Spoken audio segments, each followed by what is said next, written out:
আমার প্রিয় শিক্ষার্থীরা, আসসালামু আলাইকুম। তোমরা আশা করি অনেক অনেক ভালো আছো। তোমাদেরকে আবারও স্বাগত জানাচ্ছি ডিফারেনশিয়াল ক্যালকুলাসে। মাই স্টুডেন্ট, আজকে আমরা ডিফারেনশিয়াল ক্যালকুলাসেরই একটা পার্ট, স্পর্শক এবং অভিলম্ব, এই অংশটা নিয়ে আলোচনা করতে চাই এবং পরবর্তীতে আমরা স্পর্শকের সমীকরণ এবং অভিলম্বের সমীকরণ নিয়ে আমরা আলোচনা করব। তো আজকে আমরা স্পর্শক এবং অভিলম্ব কি এই দুইটার সংজ্ঞা নিয়ে আলোচনা করি। চলো মাই স্টুডেন্ট, স্পর্শক কী, তো স্পর্শক কি সে আলোচনা করার আগে তো চলো আমরা একটু জেনে নেই যে Y is equal to F X তো একটা বক্ররেখা আসছে, সেই বক্ররেখার উপর কয়টি স্পর্শক থাকতে পারে। আগে আমাদের স্পর্শক আলোচনা করতে হবে, পরে আমরা অভিলম্ব নিয়ে আমরা আলোচনা করব। তো একটা স্পর্শক, ধরো ওয়াই ইজ ইকুয়াল টু, এটা হচ্ছে এক্স অক্ষ, এটা হচ্ছে ওয়াই অক্ষ, তো এটা হচ্ছে Y is equal to F X একটি বক্ররেখা। তো আমরা এখানে তো অসংখ্য বিন্দু আছে, তাই না? Y is equal to F x বক্ররেখার উপর অসংখ্য বিন্দু আছে, তোমরা জানো। তো সেখানে আমরা এখানে যদি একটি স্পর্শক আঁকি, এখানে যদি একটি স্পর্শক আঁকি, এখানে যদি আমরা একটি স্পর্শক আঁকি, এখানে যদি আমরা স্পর্শক আঁকি, তো তাহলে আমরা বুঝতে পারছি যে মাই স্টুডেন্ট, যে Y is equal to F x বক্ররেখার উপর কয়টি স্পর্শক আঁকা যায়? অসংখ্য স্পর্শক আঁকা যায়, এবং প্রতিটি স্পর্শক ওই বক্ররেখার জাস্ট একটা বিন্দুতে স্পর্শ করে। সেটা কি দেখো, এই একটা স্পর্শক এই বিন্দুতে স্পর্শ করলো, এই স্পর্শক এই বিন্দুতে বক্ররেখার উপর স্পর্শ করলো, এই স্পর্শক এই বক্ররেখার উপর এই বিন্দুতে স্পর্শ করলো, তাই না? তাহলে Y is equal to F x বক্ররেখার উপর অসংখ্য স্পর্শক অঙ্কন করা যায়, এবং প্রত্যেকটি স্পর্শক ওই বক্ররেখার উপর একটা মাত্র বিন্দুতে কি করে? স্পর্শ করে, যাকে আমরা কি বলি? স্পর্শ বিন্দু বলি। তাহলে আমরা একটি স্পর্শক আঁকি। এখন ধরো এটা একটা বক্ররেখা, Y is equal to F x একটা বক্ররেখার সমীকরণ। এই বক্ররেখায় এই একটা মাত্র বিন্দুতে কি করলো? স্পর্শ করলো। তাহলে এটা হচ্ছে আমাদের স্পর্শক, আর এটা হচ্ছে আমাদের স্পর্শ বিন্দু। তাহলে অভিলম্বটা কি? অভিলম্বটা হচ্ছে স্পর্শকের স্পর্শ বিন্দু দিয়ে অঙ্কিত লম্ব। মাই স্টুডেন্ট, এটা যদি কোনো কার্ভ হয়, এই যে আমার হাতের দিকে তাকাও, এটা যদি কোনো কার্ভ হয়, তাহলে এই কার্ভের জাস্ট একটা বিন্দুতে স্পর্শ করবে, এটা হচ্ছে স্পর্শক। এবং এই স্পর্শকের, এটা যদি স্পর্শক হয়, স্পর্শকের উপর এই লম্বরেখাকে বলা হবে অভিলম্ব রেখা। তাহলে এটা হচ্ছে স্পর্শক, এবং স্পর্শকের স্পর্শ বিন্দুতে, ধরো এটা স্পর্শ বিন্দু, এই স্পর্শ বিন্দুর উপর লম্বরেখাকে কি বলা হবে? অভিলম্ব রেখা। তাহলে এটা তো আমাদের স্পর্শ বিন্দু এবং এটা হচ্ছে স্পর্শক। তাহলে স্পর্শকের উপর লম্ব রেখাকে বলা হচ্ছে কি? অভিলম্ব রেখা। সবই সরলরেখা মাই স্টুডেন্ট, স্পর্শক একটা সরলরেখা, অভিলম্ব একটা সরলরেখা। তাহলে আমরা কি জানতে পারলাম? স্পর্শক কোনো বক্ররেখার একটা মাত্র বিন্দুতে স্পর্শ করবে, তার মানে এই না যে স্পর্শবিন্দু একটাই থাকবে। স্পর্শক যতগুলো থাকবে, স্পর্শবিন্দু ততগুলো থাকবে। স্পর্শক কয়টি আঁকা যায়? অসংখ্য স্পর্শক আঁকা যায়, কিন্তু প্রত্যেকটা স্পর্শক একটি মাত্র স্পর্শবিন্দুতে ছেদ করবে, তাই না? একটা মাত্র স্পর্শবিন্দু থাকবে, এবং সেই স্পর্শবিন্দুটা কি? Y is equal to F x বক্ররেখার উপরে অবস্থিত হবে, এবং স্পর্শবিন্দু দিয়ে অঙ্কিত লম্বরেখাকে কি বলা হবে? অভিলম্ব রেখা। তাহলে স্পর্শক এবং অভিলম্ব কি হয়? পরস্পর লম্ব, এবং স্পর্শক এবং অভিলম্বের ছেদবিন্দু হচ্ছে স্পর্শ বিন্দু।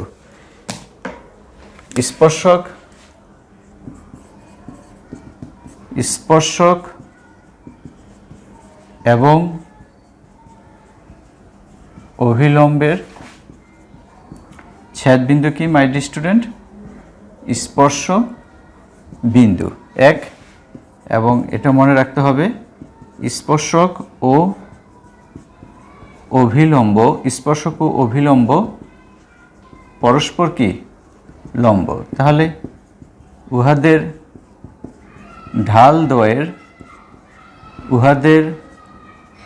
ঢাল দ্বয়ের গুণফল কি হবে? -1। অর্থাৎ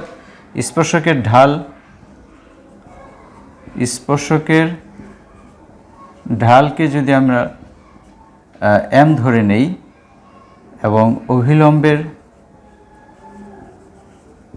ঢাল m2টাকে যদি আমরা -1/m ধরে নেই, তাহলে এই দুইটা গুণ করলে কি হবে?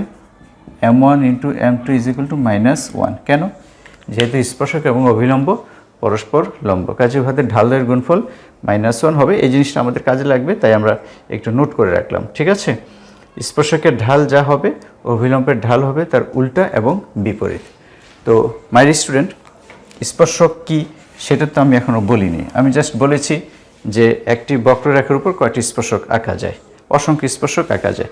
তো চলো এখন আমরা একটু দেখি যে স্পর্শকটা আসলে কি, স্পর্শক কীভাবে, একটা বক্ররেখার স্পর্শক কীভাবে তৈরি হয় সেই জিনিসটা নিয়ে আমরা একটু আলোচনা করি। আমরা একটু পিছনে যেতে চাই, যে আমরা যখন ডিফারেনশিয়াল ক্যালকুলাস শুরু করি তো এই ধরনের একটা আলোচনা ছিল মাই ডিয়ার স্টুডেন্ট। এদিকে দেখো, এটা হচ্ছে এক্স অক্ষ, ওয়াই অক্ষ, এবং y = fx বক্ররেখার উপর p এবং q দুইটি কাছাকাছি বিন্দু, p এবং q দুইটি কাছাকাছি বিন্দু। p q যোগ করে দাও, কি পাওয়া গেল? একটি সরলরেখা পাওয়া গেল। এখন আমাদের টার্গেট হচ্ছে এই PQ রেখাটাকে আমরা স্পর্শক বানাতে চাই y = fx বক্ররেখার উপরে। সেটা কিভাবে সম্ভব একটু খেয়াল করো মাই ডিয়ার স্টুডেন্ট। আমরা যদি এরকম করি, যদি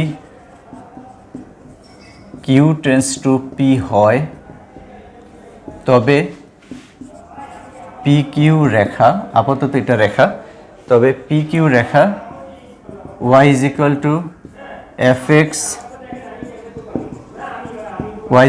fx বক্ররেখার P বিন্দুতে স্পর্শক হবে। মাই ডিয়ার স্টুডেন্ট, এটা একটু খেয়াল করো, Q টেন্ডস টু P, এই কথাটার মানেটা হচ্ছে যে P বিন্দুকে স্থির রেখে, P বিন্দুটাকে y = fx বক্ররেখার উপর ফিক্সড রেখে আমরা এই Q বিন্দুটাকে কি করব? আস্তে আস্তে আস্তে P বিন্দুর দিকে নিয়ে আসবো। তখন এই PQ রেখাটা কি হয়ে যাবে? P বিন্দুতে স্পর্শক হবে। কিভাবে দেখো,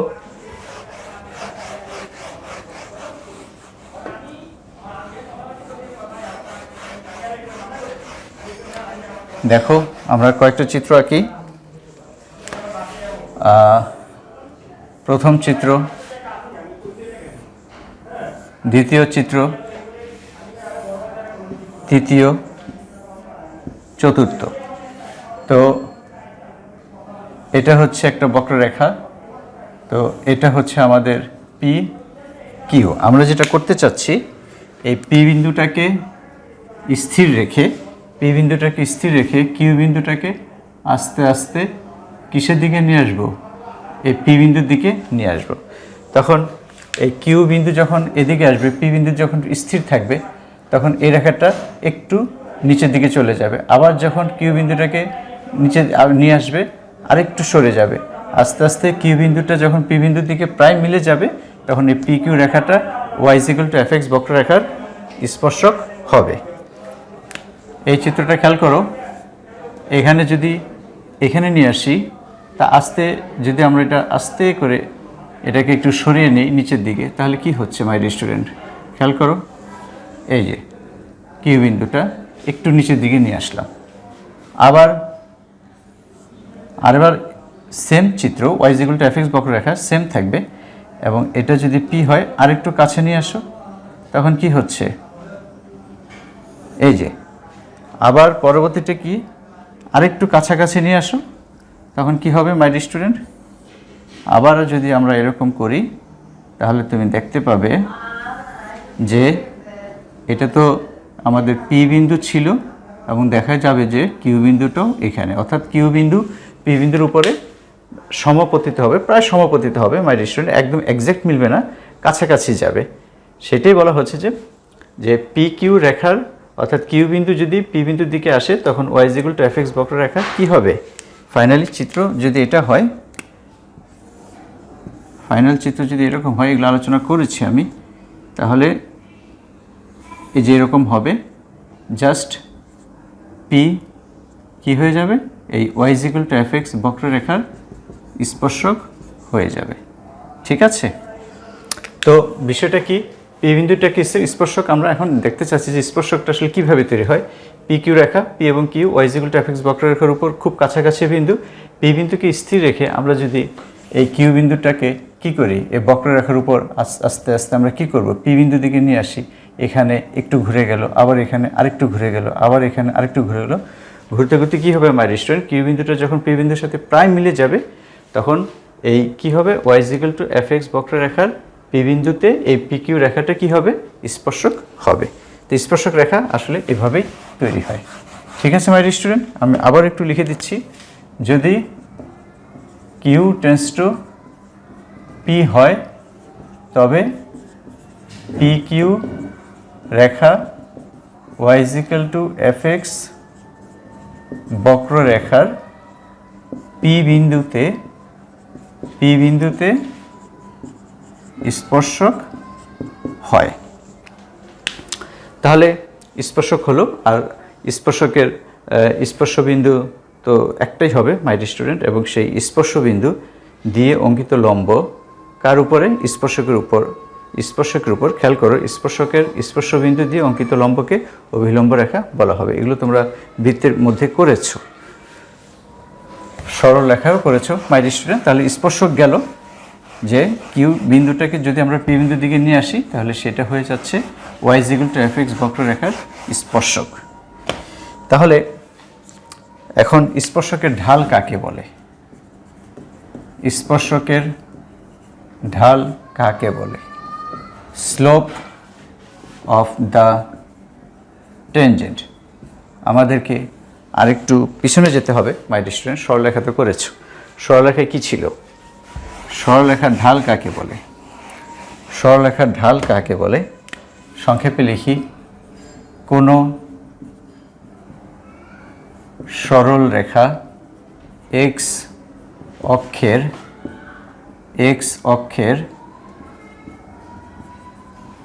ধনাত্মক দিকের সাথে যে কোণ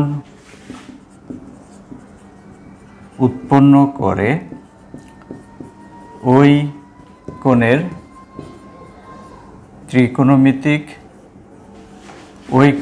ত্রিকোণমিতিক ট্যানজেন্টকে উক্ত সরল রেখার ঢাল বলে। যেমন এখানে তো কোনো স্পর্শক নেই, সিম্পলি সরল রেখা,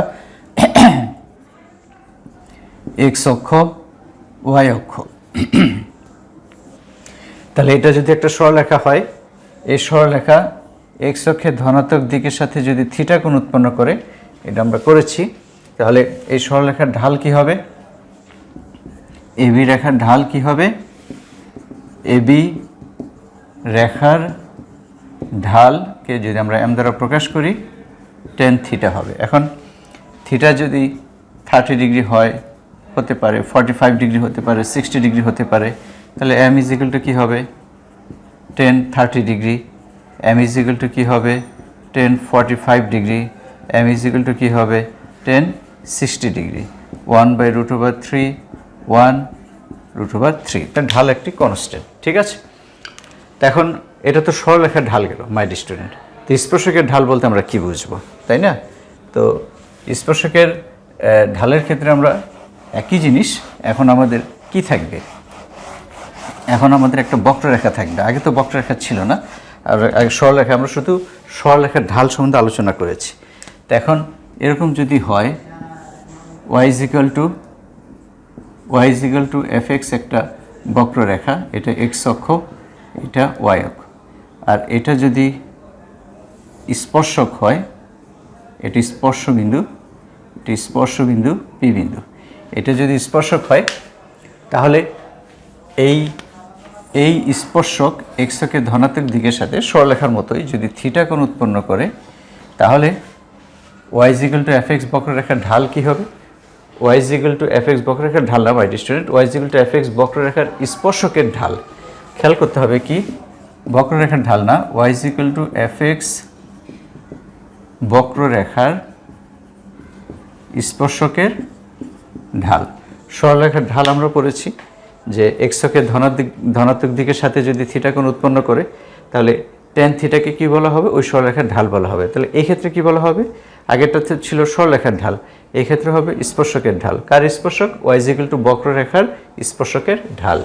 তাহলে y ইজ ইকুয়াল টু বক্ররেখার স্পর্শকের ঢাল কি হবে, m is equal to tan theta হবে। তো এখানে থিটা তো 30 ডিগ্রি হতে পারে, 45 ডিগ্রি হতে পারে, তাই না? স্পর্শকের ঢাল তো উৎপন্ন করলো, তাই না?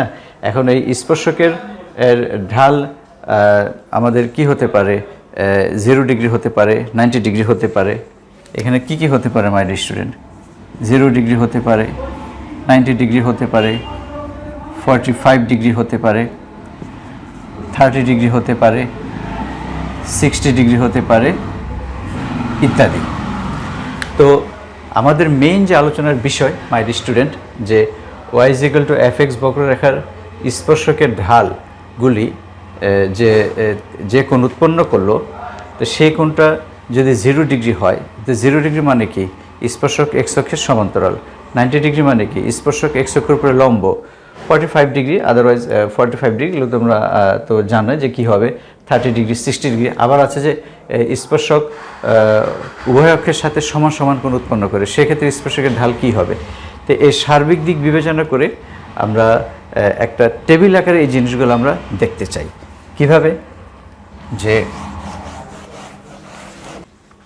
তো মাই ডিয়ার স্টুডেন্ট, স্পর্শক তো এক্স অক্ষের সাথে বিভিন্ন অ্যাঙ্গেল তৈরি করতে পারে। তো সেই অ্যাঙ্গেলটা 0 ডিগ্রি হতে পারে, একটু আগে বলেছি 0 ডিগ্রি হতে পারে, 90 ডিগ্রি হতে পারে, 45 ডিগ্রি হতে পারে, আবার সমান সমান কোণ উৎপন্ন করতে পারে কীভাবে, সেটা আমরা চিত্রের সাহায্যে দেখব। তো এখন যেটা আমরা আলোচনা করব সেটা হচ্ছে যে থিটা এর মানের সাপেক্ষে y is equal to fx বক্ররেখার ঢালের মান কি কি হতে পারে, তো সেটা আমরা একটু টেবিল আকারে দেখে নেই মাই ডিয়ার স্টুডেন্ট। থিটা এর মানের সাপেক্ষে y is equal to fx বক্ররেখার স্পর্শকের ঢালের মান। থিটার মানের সাপেক্ষে y is equal to fx বক্ররেখার স্পর্শকের ঢালের মান। মাই ডিয়ার স্টুডেন্ট, যদি এরকম হয়, এখানে আমরা লিখি থিটা এর মান ও থিটা এর মান বৈশিষ্ট্য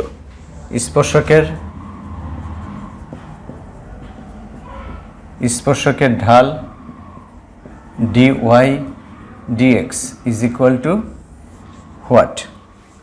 নাম্বার 1, চিত্র যদি এরকম হয় মাই ডিয়ার স্টুডেন্ট, ধরো এরকম হলো, এখানে এটা তো y is equal to fx বক্ররেখা, এটা x অক্ষ আর এটা হচ্ছে y অক্ষ। তো এখানে বৈশিষ্ট্যটা কি মাই ডিয়ার স্টুডেন্ট, বৈশিষ্ট্যটা হচ্ছে স্পর্শক x অক্ষের সমান্তরাল, স্পর্শক x অক্ষের সমান্তরাল যদি হয়, তাহলে থিটার মান কত হয় মাই ডিয়ার স্টুডেন্ট, 0 ডিগ্রি। তাহলে dy বাই dx এর মান কত হবে, dy by dx is equal to হবে 0। কেন, dy by dx is equal to tan theta, m is equal to tan theta. তো tan 0 ডিগ্রি কত my dear student, tan 0 degree হচ্ছে 0। তোমাকে এখানে একটা জিনিস মনে রাখতে হবে, যদি কখনো y অক্ষ থাকে, তুমি এটাকে এক্সটেনশন করো মাই ডিয়ার স্টুডেন্ট, এই স্পর্শকটা যদি আমরা একটু বর্ধিত করি, তাহলে কি হচ্ছে, অথবা স্পর্শক x অক্ষের সমান্তরাল যেই কথা, স্পর্শক y অক্ষের উপর লম্ব একই কথা। তোমার কোশ্চেনে যদি কখনো কোশ্চেন থাকতে পারে যে স্পর্শক যদি ওয়াই অক্ষের উপর লম্ব আসে, তো ওয়াই অক্ষের জিনিসটাকে আমরা এক্স অক্ষে ট্রান্সফার করব। তো ওয়াই অক্ষের উপরে লম্ব মানে হচ্ছে কি বলো, এক্স অক্ষের সমান্তরাল। এই যে ওয়াই অক্ষের উপর যেটা লম্ব, যেটা এটা হচ্ছে ওয়াই অক্ষ, এটা হচ্ছে ওয়াই অক্ষের উপর লম্ব, এটা হচ্ছে আমাদের ওয়াই অক্ষ। এই ওয়াই অক্ষের উপর লম্ব হচ্ছে এই স্পর্শক। তাহলে ওয়াই অক্ষের উপর লম্ব হওয়ার যে কথা, স্পর্শক এক্স অক্ষের সমান্তরাল হওয়া একই কথা। কাজে ওয়াই অক্ষের কথা যদি কখনো থাকে, সেটা আমরা এক্স অক্ষে ট্রান্সফার করে নিয়ে তারপরে আমরা এই রেজাল্টটা মনে রাখবো। ঠিক আছে, তাহলে এটা একটা গেল যে স্পর্শক যদি এক্স অক্ষের উপর সমান্তরাল হয়, স্পর্শক এক্স অক্ষের সমান্তরাল হলে dy dx is equal to 0 একটা। নাম্বার 2, যদি এরকম হয় যে স্পর্শক ছবি আঁকি, যদি এরকম হয়, এটা ধরো y is equal to fx বক্ররেখা, এটা x অক্ষ, এটা y অক্ষ। আমরা যদি এখানে স্পর্শক ড্র করি এবং এটা যদি কোশ্চেনে এরকম থাকে, এখানে চিত্র দেখে আমরা কি বুঝতে পারছি যে স্পর্শক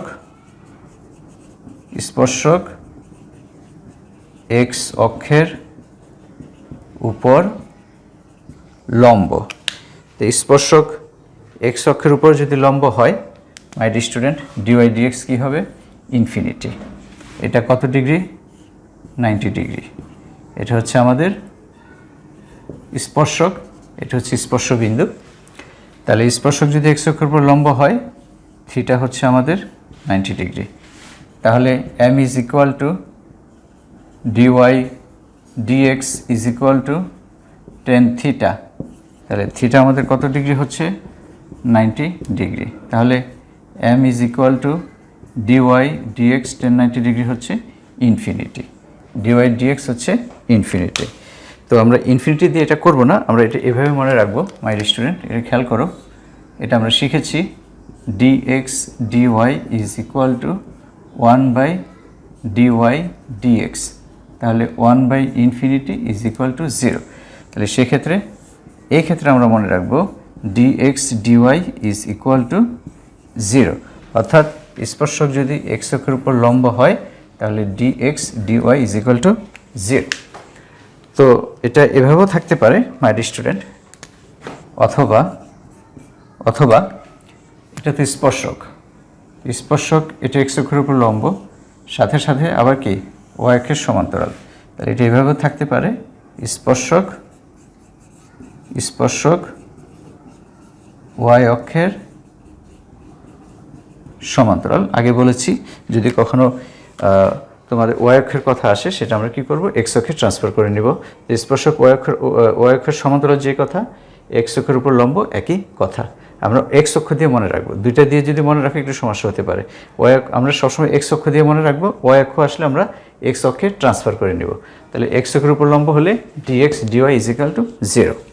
ওকে, নাম্বার 3, দুটা গেল, স্পর্শক এক্স অক্ষের সমান্তরাল, স্পর্শক এক্স অক্ষের উপর লম্ব। ওই অক্ষর যদি আসে, সেটা আমরা পরে কি করব মাই ডিয়ার স্টুডেন্ট, ট্রান্সফার করে নিব। এখন যদি এরকম হয়, স্পর্শক এক্স অক্ষের সাথে 45 ডিগ্রি স্পেশাল, মাই ডিয়ার স্টুডেন্ট 3 নাম্বার।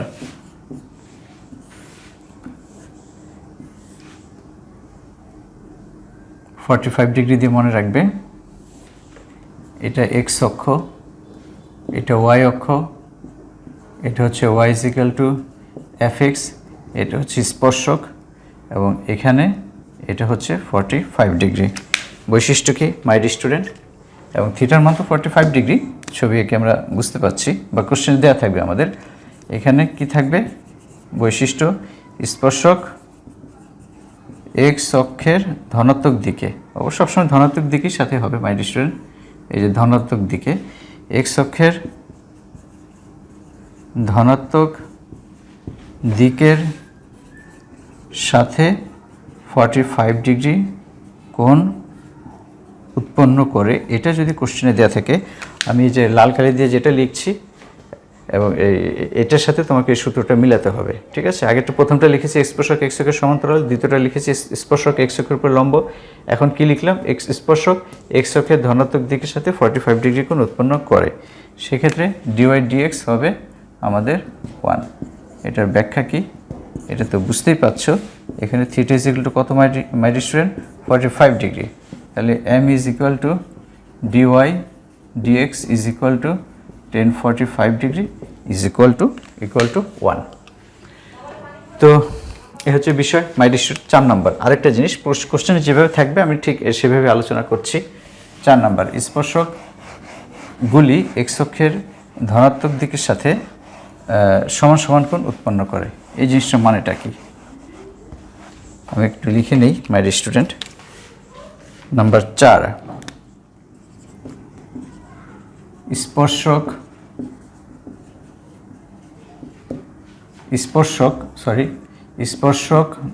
এক্স অক্ষ না, উভয় অক্ষের সাথে, স্পর্শক উভয় অক্ষের সাথে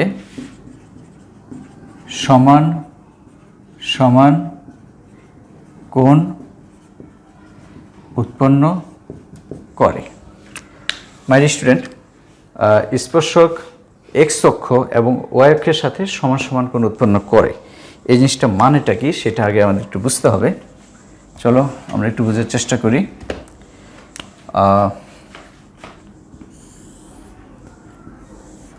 এটা হচ্ছে এক্স অক্ষ, এটা হচ্ছে ওয়াই অক্ষ। ধরো এটা হচ্ছে Y is equal to F x বক্ররেখার স্পর্শক। তাহলে এখানে খেয়াল করো, এটা তো আমরা স্পর্শক বলি।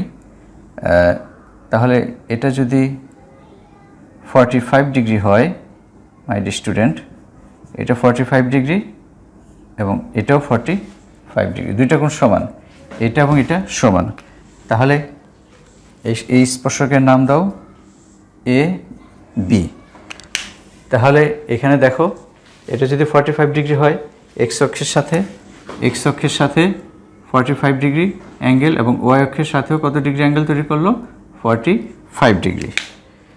এখন যদি এরকম হয়, স্পর্শকটা যদি এরকম হয়,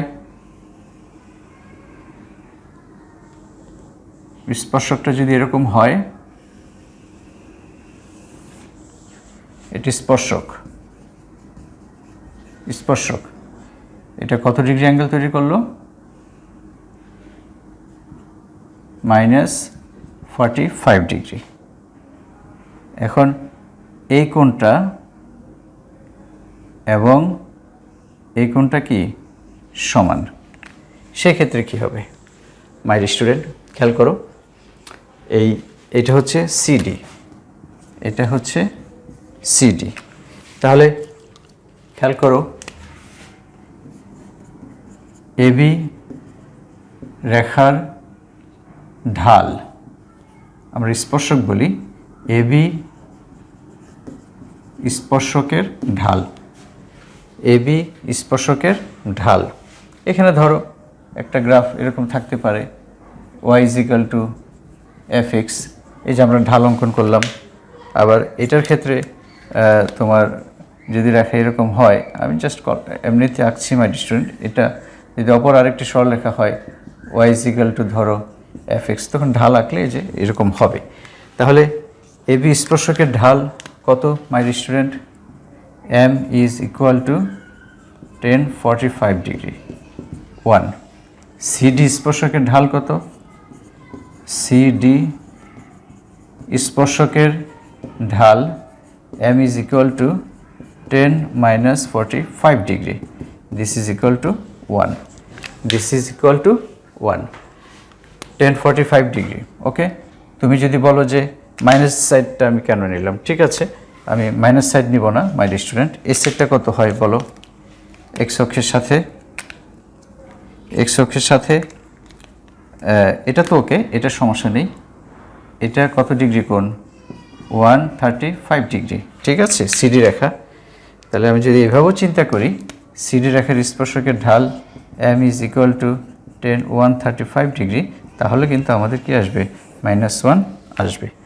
তাহলে দুটোকে আমরা কম্বিনেশন করতে চাই যে যদি স্পর্শক উভয় অক্ষের সাথে সমান সমান কোণ উৎপন্ন করে তাহলে আমরা কি হতে পারে মাই স্টুডেন্ট, তোমার স্পর্শকের ঢাল +1ও হতে পারে, স্পর্শকের ঢাল -1ও হতে পারে। আমরা ঠিক জানি না যে এটা এভাবে হচ্ছে না এভাবে হচ্ছে, তাই না?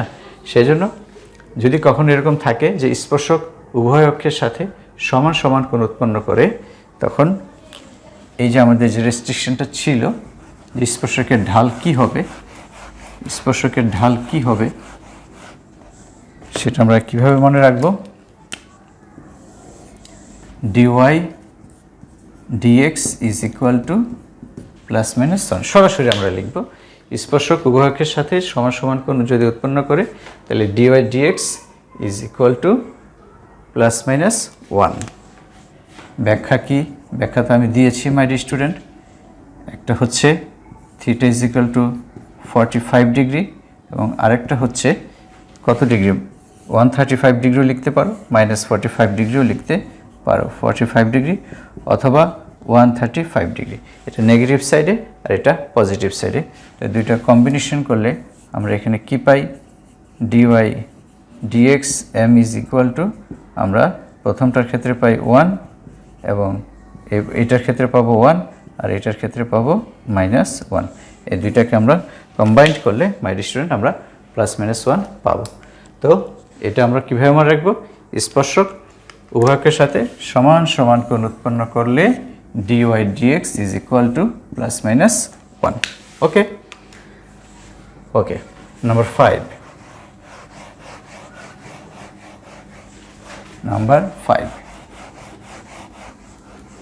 45 ডিগ্রিতে একটা গেল মাই ডিয়ার স্টুডেন্ট। নাম্বার 5, যদি এরকম হয় y ইজ ইকুয়াল টু, এটা x অক্ষ, এটা y অক্ষ, y is equal to fx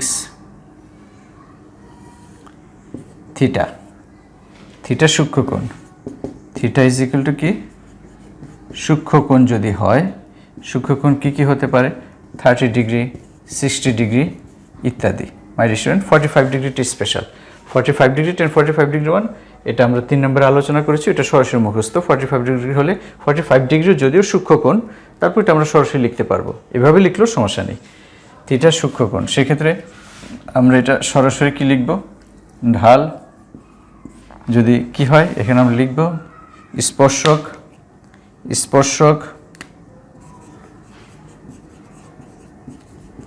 x অক্ষের সাথে 30 ডিগ্রি 60 ডিগ্রি কোণ উৎপন্ন করে।